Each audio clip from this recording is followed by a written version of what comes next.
welcome to today's markup to consider two distinguished nominees, Governor Doug Burgum to be Secretary of the Interior and Mr. Chris Wright to be Secretary of Energy. And with those nominees at the helm, the Department of the Interior and the Department of Energy will finally have the leadership they need to reverse the damage done by the Biden administration and tackle some of the most pressing issues facing the country today.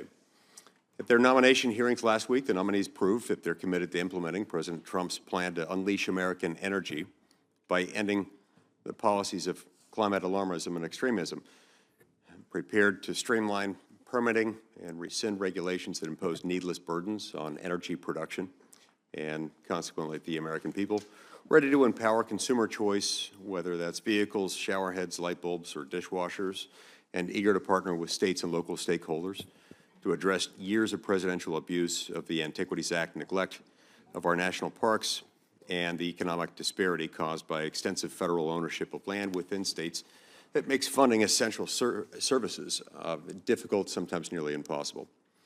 Governor Burgum and Mr. Wright are highly qualified and bring expertise and vision to their respective roles. Their qualifications are beyond reproach, and they deserve the vote of every member of this committee. Americans have suffered 4 years too long, and I'm looking forward to promptly confirming these nominees so they can roll up their sleeves and make America affordable again. Thank you. Senator Heinrich. Thank you, Chairman. This committee heard from two nominees at hearings last week, Mr. Chris Wright for Secretary of Energy and Governor Doug Burgum for Secretary of the Interior.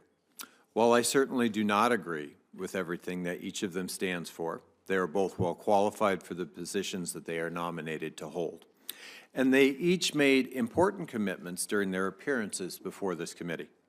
I am encouraged by the fact that Mr. Wright pledged to this committee that he will not roll back spending that Congress has already appropriated for energy projects, and that he committed that he would use his authorities as Energy Secretary to build out new and repower existing transmission lines. Most importantly, Mr. Wright committed to upholding the rule of law. However, I strongly disagree with Mr. Wright's claim that climate change does not pose an existential threat to humanity. I am worried by Mr. Wright's apparent ease with the alarming effects of climate change that we are already seeing today and have sadly caused so many to lose their homes and loved ones. I hope Mr. Wright will come to see that climate change is a clear, pressing, and urgent matter, and that our energy transition will be the key to addressing it. I did appreciate that Mr. Wright, in response to a question from Senator King about climate change, said, and I quote, "We need to be humble. We don't know what's coming in the future." We just crossed the 1.5 degrees Celsius threshold, which coincides with the raging wildfires in Southern California. And I agree the years ahead of us will require humility as much as ingenuity. Mr. Wright and I also agree that economic prosperity is heavily reliant on access to safe, affordable, reliable, and sustainable energy. Fortunately, there's nearly 2.6 terawatts of generation and storage capacity waiting to connect to the U.S. grid today. Not all of that will be built, of course, but it's a strong and clear signal from generators and developers. They want to connect to the grid and are confident that they can make money doing it. We must stay invested in the deployment of advanced energy technologies that we know, as Mr. Wright himself said, quote, are the only pathway to address climate change. Governor Burgum similarly committed to work with members of this committee on the land, water, and tribal issues that are important to our states. He promised to meet with local stakeholders and tribal leaders before making or recommending changes to public land protections. He also committed to continuing the work of settling tribal water claims, building on decades of work to finally bring resolution to these difficult disputes. We also heard him share his love of the outdoors and his shared commitment with Teddy Roosevelt to protect public lands. However, I was concerned to hear his belief that wind and solar energy represent unreliable energy sources that are not cost competitive with thermal generation, and that battery technology is not ready for commercial deployment. The price of installing battery storage projects continues to decline, 34% just between 2023 and 2024. Overall, the cost of lithium-ion batteries has declined 92% since 2010. Development of battery storage projects has doubled year over year, and in my state, we are using battery storage extensively to balance the grid and to deliver reliable, affordable, clean energy. I know this is true in other states represented by senators on this committee, and I hope we can work together to lean into innovation in the energy storage space, not pull back from it. While I have disagreements with both of these nominees on several important topics, I have found that healthy relationships with the Secretary of the Interior and the Secretary of Energy are critical to securing the best outcomes for my home state of New Mexico and for the country. With 2 DOE national labs in New Mexico, 23 tribal nations, intensifying aridification and abundant public lands, the work of these 2 departments is really the work of New Mexico. And for that reason and others, I will be supporting both nominees. I wish them the best in their new positions, and I look forward to working with them in the best interest of New Mexico and our nation. Senator Wyden. Chairman Lee, thank you very much for this courtesy, and I'm going to very briefly explain why I'm forced to vote no on these nominees. In 2022, the Congress passed the Clean Energy Tax Credits.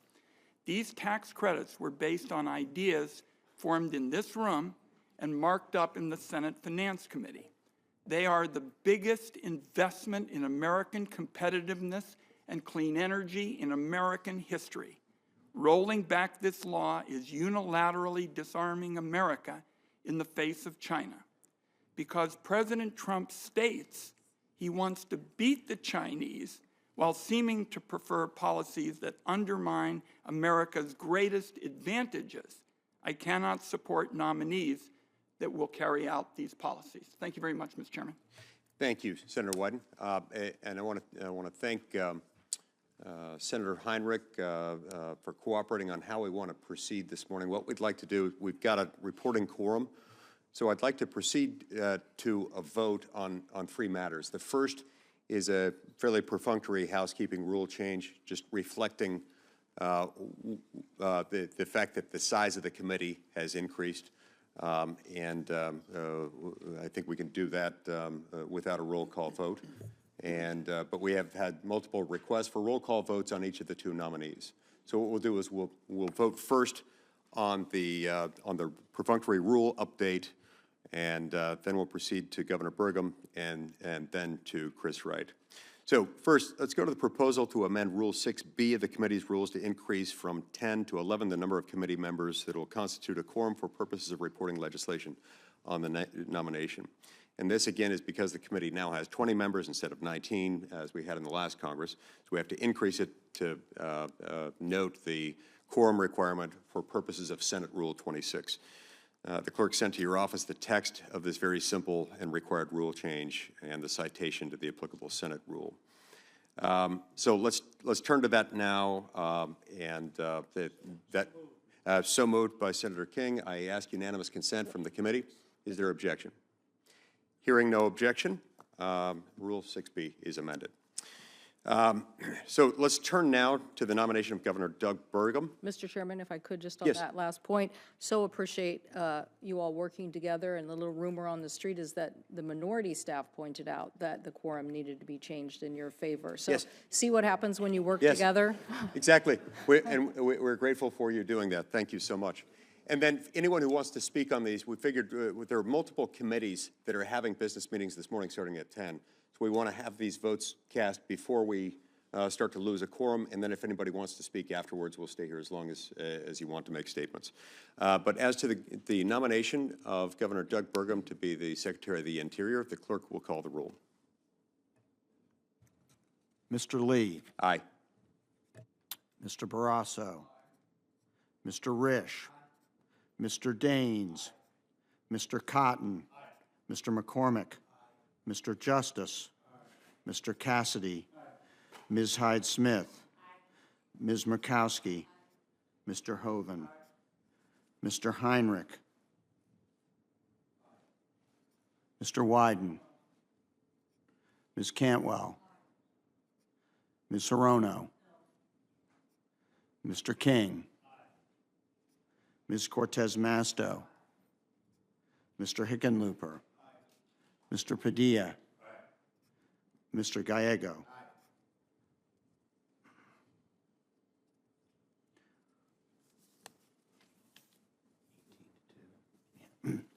On this vote, the yeas are 18, the nays are 2, and the nomination is agreed to and ordered to be reported.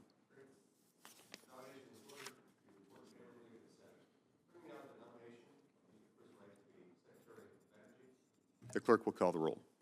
Mr. Lee, Mr. Barrasso, Mr. Risch, Mr. Daines, Mr. Cotton, Mr. McCormick, Mr. Justice, Mr. Cassidy, Ms. Hyde-Smith, Ms. Murkowski, Mr. Hoven, Mr. Heinrich,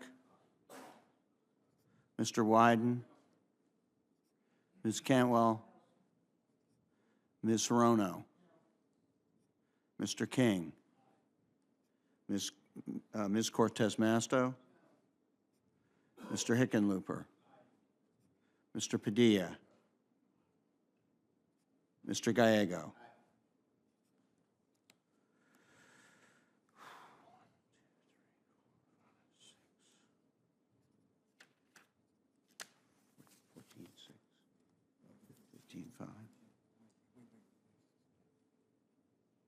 Wyden, Cantwell, Hirono, Cortez Masto. Oh, wait, Cortez Masto is an aye.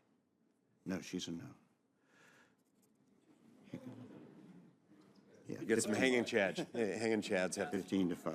uh, On this vote, the ayes are 15 and the nays are 6, and the nomination is agreed to. Great. On behalf of the committee, I'm pleased to extend congratulations to both nominees, and of course, their nominations will be reported to the floor of the Senate. Hope every senator on this committee will work with me to persuade leadership on both sides of the aisle to have these nominations across the floor of the Senate as soon as possible. I thank senators for their cooperation. Mr. Chairman, Oh, yeah. Mr. Chairman, I have a question on the count. Yeah. Yeah, I think, yeah, let's get the numbers right. We've got some good math whizzes here who pointed out that we've got more votes than there are senators on the committee. So. Mr. Chairman, you had five noes. This kind of irregularity is just really concerning. Mr. Chairman, I'm off to a bad start, yeah. can I enter my statement into the record? Sure, or- without objection. Yeah, thank you so much. Mr. Chairman? Do we have the number now? Yeah, so is it 15 to 5? 15 to 5. Okay, got it. So we- Okay, Senator Padilla, and then Senator, oh, I'm sorry, did you want to speak to Senator Cantwell? If I could, I wasn't sure you were closing out. Yes, I'd love to, Mr. Yeah, Chairman. Thank go you ahead. so much. I wanted to speak briefly about my vote against Mr. Wright for Secretary of Energy. I voted for the last Trump Energy Secretary nominee and appreciated working with him. The first thing he said when he came here is Hanford and cybersecurity are going to be his #1 priorities, and I believed him, and he carried through on that commitment. I understand Mr. Wright has enthusiasm for DOE's role in the national laboratories, and he testified about Hanford having given this country quite a mess, and it needed to be cleaned up. However, his commitment to the tri-party agreement and upholding it was unsatisfactory. This is such a big issue for the state of Washington. We get roughly about $2 billion a year in the national budget to clean up Hanford, and we have every energy secretary really pushed by OMB to basically try to do cleanup on the short. So I hope maybe between now and the floor, I might get a stronger commitment on this, on the tri-party agreement, but essential for my state to have that commitment, to know that an energy secretary is going to fight any efforts by OMB to try to do cleanup on the short end of the stick. We need Hanford cleaned up. So thank you, Mr. Chairman. I'll enter the rest of it in the record. Thank you so much. Those will be entered into the record without objection. Okay, we're going to go alternating Republican, Democrat based on order of seeking recognition. We'll go to Senator Murkowski next, and then Senator Padilla. Then if there are no other Republicans, we'll go to Senator Hirono. Thank you, Mr. Chairman, and I'm pleased that we had such a strong vote this morning out of committee, particularly with regards to Governor Burgum. I am enthusiastic about what we heard about his vision on energy and viewing energy as an asset versus a liability. look forward to working with him on that. In addition to my tenure on this great committee, I have also been the either ranking member or now chairman of the Interior Appropriations Committee for some time. And so I have a very keen focus on matters related to American Indians, Alaska Natives, and Native Hawaiians as part of that responsibility. And I am particularly pleased at what Governor Burgum brings to the table with his relationships with our tribes. The fact that the tribes in North Dakota have all come together in support of his nomination, I think, is actually quite remarkable, particularly considering some of the very contentious issues that they have faced in his state over the years. I think that what I have heard and what he has shared with me is a great willingness to understand and to work through many of the challenges that our Native people bring. Sometimes we think of the Secretary of the Interior, and we think about the public lands, we think about the energy, but equally important within this portfolio is the focus on our Indigenous people. So I'm pleased with that. Also very, very pleased about having the opportunity to work with Chris Wright on so many of these initiatives. I find it fascinating that someone of his kind of scientific approach to energy matters can articulate some of our present-day challenges in a way that I think is relatable, and I'm looking forward to working with him. And I thank you both for moving these gentlemen through the committee as expeditiously and with a level of decency and comedy that we look forward to throughout the balance of this Congress. Thank you. Thank you, Senator Murkowski. Senator Padilla. Thank you, Mr. Chairman. I, too, wanted to take a moment to comment on the nominations before our committee today, beginning with Governor Burgum. I've actually have really appreciated getting to know Governor Burgum first through some very strong personal recommendations from our colleagues, Senators Kramer and Hoeven, and through our subsequent meetings and phone calls to discuss specific California policies, including water management, public lands protections, and energy independence, and the importance of proper, emphasize proper, tribal consultation. I've been really impressed based on Governor Burgum's experience as the governor of a Western state with similar natural resource issues and his willingness, frankly, just to listen and to learn about the issues facing California. I voted to confirm him today. But I do want to make clear that my vote does not signal my support for some of the early attacks that have been launched by the Trump administration against California. On his first day as president for his second term, President Trump issued a memo to the Secretary of Interior asking the department to restart the highly damaging work of his first administration to rewrite the rules governing the management of the Central Valley and state water projects. The memo weaponizes and falsely blames the destruction of the wildfires in Los Angeles on our current water rules. And anyone who knows anything about California water knows that the president's conflating of water supply policies with municipal water infrastructure simply makes no sense.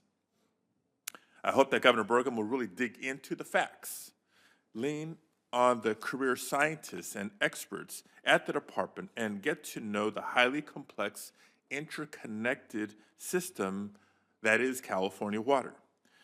Because going back to not just the plans, but the biological opinions, frankly, from the prior Trump administration will harm our farms and the Southern California communities that the president is trying to exploit in order to push his outdated agenda. And in the spirit of cooperation, Mr. Chair, I'd like to submit an article for the record from Cal Matters that really is an objective piece that breaks down the issue. Thank you. Those will be admitted without objection. Thank you very much. Senator Governor Burgum and I also spoke about the overwhelming and broad-based public support for our recent national monument designations in California. Not just conservationists, but tribal leaders, local governments, and especially in the case of the Chuckwalla National Monument, the support of electrical utilities and energy developers, something you don't hear very often when it comes to these designation proposals. And so I look forward to working with Governor Burgum to ensure that these protections are enduring and to advance public land policies that work for California, because each state is unique. Now, the Trump administration's day one war on California was not limited to just water. President Trump also issued an executive order directing the Interior Secretary to review existing wind leases, essentially threatening existing offshore wind leases. Leases that in California alone generated over $700 million for the federal treasury. Governor Burgum and I were able to discuss the importance of offshore wind to California's grid reliability and our nation's energy independence. And I appreciate the governor's deep knowledge about energy and his commitment to be a thoughtful partner to ensure that California and the nation have a diverse abundance of energy sources, including offshore wind, especially when coupled with increasing our storage capacity to address intermittency concerns. Now, finally, turning to Mr. Wright's nomination.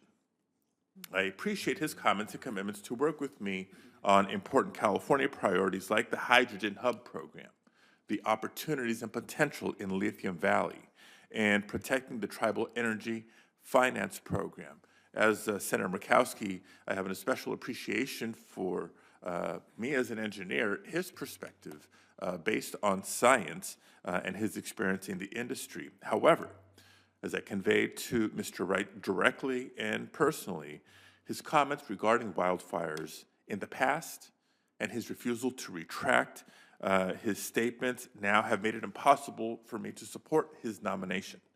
Given the devastation and suffering in Los Angeles, with fires still burning, colleagues, an additional fire erupted yesterday that's now larger than 10,000 acres.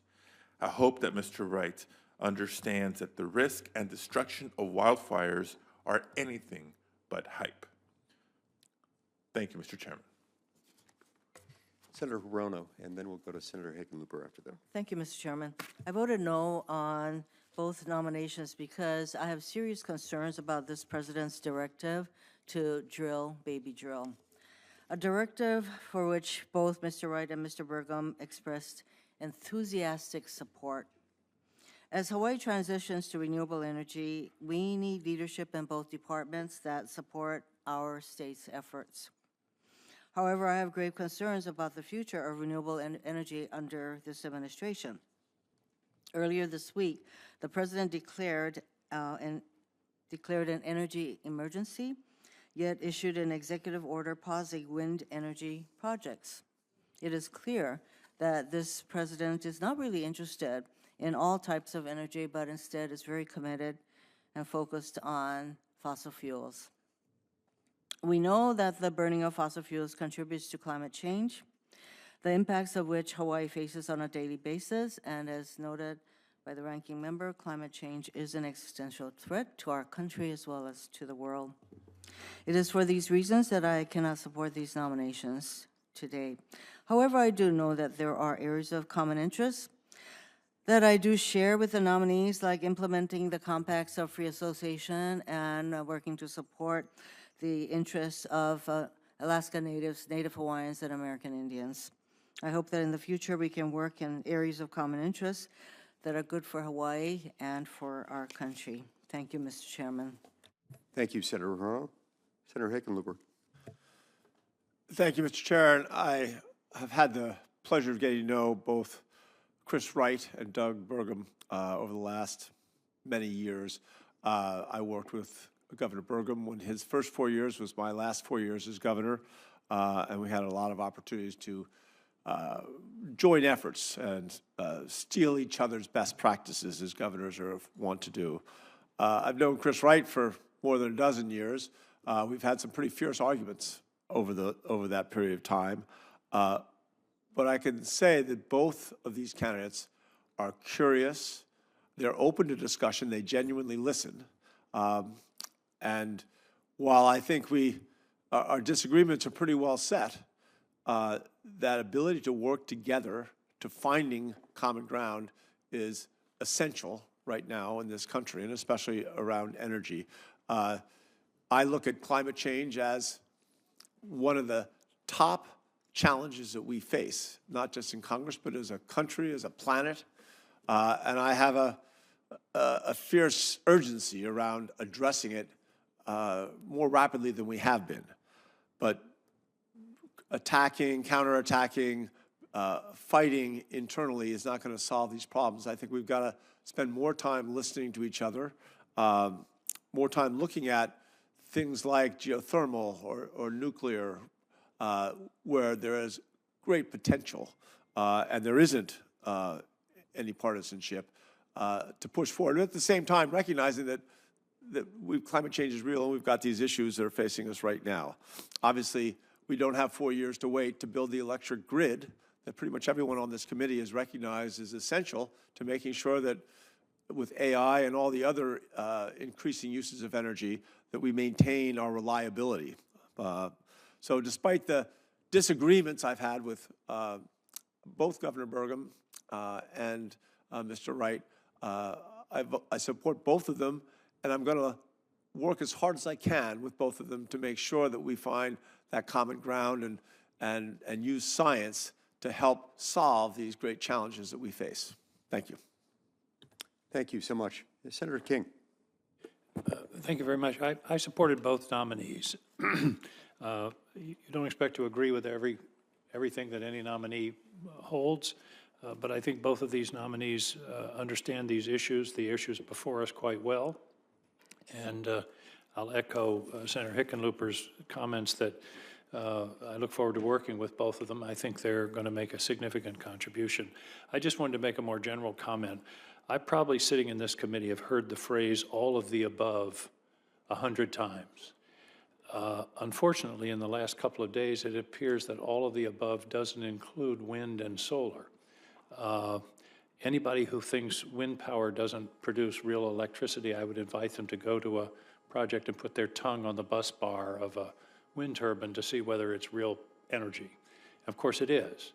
And the development of those technologies, which, by the way, wind and solar are the cheapest electrical generation technologies available today. About 3 cents a kilowatt hour is the average across the country, lower than anything else. Combined cycle natural gas is close. But the intermittency problems that we discussed are solvable. They're solvable by natural gas as a potential backup, which can be ramped up and ramped down as needed. They can be solved, of course, by the incredible development of battery technology, which Senator Heinrich mentioned. All I want to do is reiterate my belief that all of the above includes all of the available technologies, as well as those which are still in development, small modular reactors, geothermal. There are tremendous opportunities out there, but to try to say that there's only one source of energy and that it lies beneath the surface of the earth, other than geothermal, is just not accurate, nor does it take cognizance of the very real effects, which I think both witnesses acknowledged, of climate change. And we can argue whether it causes a particular disaster or not, but no one can argue that the climate is changing and that it's having an effect. We see it in Maine, in our forests, in our oceans. The Gulf of Maine is warming faster than any body of water on Earth, with the exception of the Arctic Ocean. I think it's ironic, by the way, that the sudden interest in Greenland, in its strategic value, rests upon the 75% reduction in Arctic Ocean ice over the last 40 years. So either climate change is real or it isn't, but it's certainly real in many areas of the country. and to argue to the contrary is just not realistic. So it is a challenge that we have to meet, and I just hope that we don't take tools out of our toolbox that can contribute to the solution of that problem, as well as sustainable and economically viable energy. Thank you, Mr. Chairman. Senator Heinrich, you have anything you want to add? Nothing to add. I think I would just say I think that Senator King and Senator Hickenlooper sort of summed up much of the sentiment on our side of the aisle. Understood. Thanks to everyone for their cooperation today and forming a quorum, getting these moved forward, and we look forward now to moving them to the floor. Unless there's further business, we stand adjourned.